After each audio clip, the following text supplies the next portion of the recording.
Reels वाली बहू। प्रज्ञा को रील्स बनाने का बड़ा ही क्रेज है और वो दिन भर रील्स बनाती रहती है, खाते पीते घूमते फिरते घर में कॉलेज में। रील्स बनाने के कारण प्रज्ञा पूरे कॉलेज में हाईलाइटेड है। जहाँ उसकी रील्स सभी को पसंद आते हैं, वहीं मनीषा चिंता में डूबी रहती है। एक रोज जब खाते हुए प्रज्ञा रील्स बना रही होती है, तब मनीषा कहती है, एक मिनट भी चैन नहीं है इस लड़की को। ये नहीं कि खाना तो आराम से खा ले, लेकिन नहीं, अरे थोड़ी देर रील्स नहीं बनाओगी तो आसमान नहीं टूट पड़ेगा। अरे मम्मी, इसी को तो कहते हैं डिटर्मिनेशन। तुम नहीं समझोगी ये सब। भगवान, इस लड़की को सद्बुद्धि दे। जब देखो तब टेढ़ा बाका मुंह बनाती रहती है।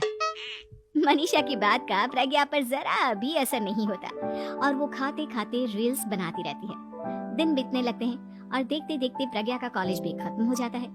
आए दिन कोई ना कोई मनीषा को प्रज्ञा की शादी करवाने का सुझाव दे जाता है। सब ठीक ही कहते हैं, प्रज्ञा की शादी कर देनी चाहिए। अपने घर के काम काज में व्यस्त हो जाएगी तो खुद ही ये रील्स और नाच गाना बंद हो जाएगा। मनीषा और प्रेम प्रज्ञा के लिए एक अच्छा लड़का ढूंढने लगते हैं और तभी विकी का रिश्ता प्रज्ञा के लिए आता है, जिसने प्रज्ञा को उसकी रील्स देखकर पसंद कर लिया था।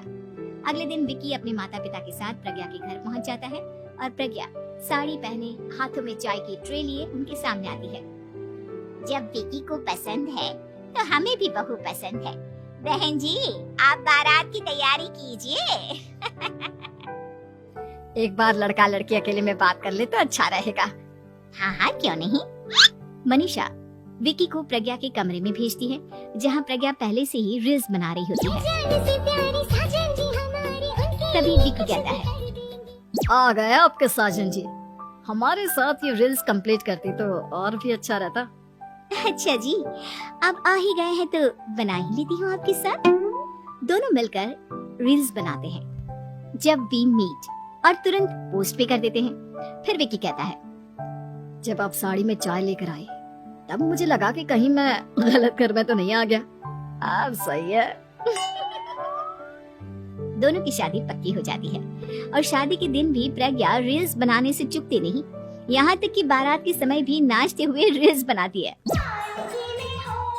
सभी लोग प्रज्ञा की तारीफ के पुल बांध देते हैं और प्रज्ञा नाचती गाती अपने ससुराल चली जाती है। सब कुछ अच्छा चल रहा होता है। प्रज्ञा यहाँ भी दिन भर हर चीज की रील्स बनाती रहती है। लेकिन कुछ दिनों के बाद जब सुनीता कहती है, बहू, ये रील्स के साथ साथ कुछ काम भी कर लिया करो। वैसे तुझे और क्या क्या बनाना आता है? मम्मी जी, वैसे तो सब कहते हैं कि मैं सब कुछ अच्छा बनाती हूँ, लेकिन मुझे लगता है कि मैं मैगी अच्छा बना लेती हूँ। हाँ, कॉफी भी अच्छा बना लेती हूँ और मुंह तो सबसे अच्छा बना लेती हूँ। हैं? अच्छा अच्छा।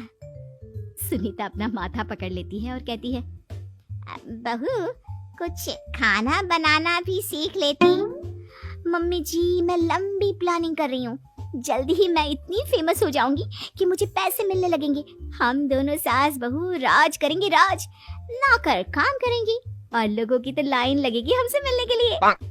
तेरा दिमाग खराब हो गया है क्या बहू?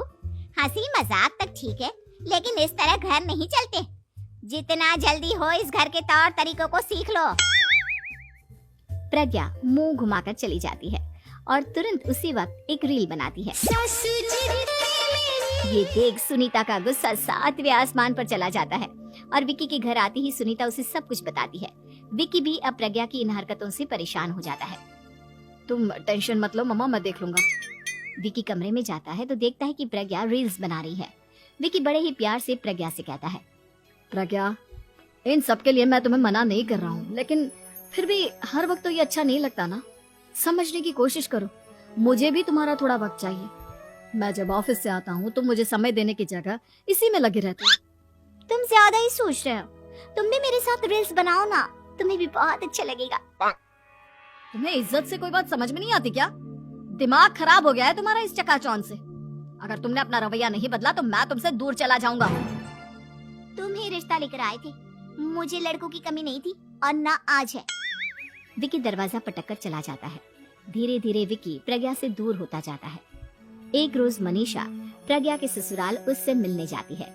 तब सुनीता उससे कहती है, बहन जी, अब आई हैं तो कुछ दिन यहाँ रहकर जाइएगा। आप ही का घर है?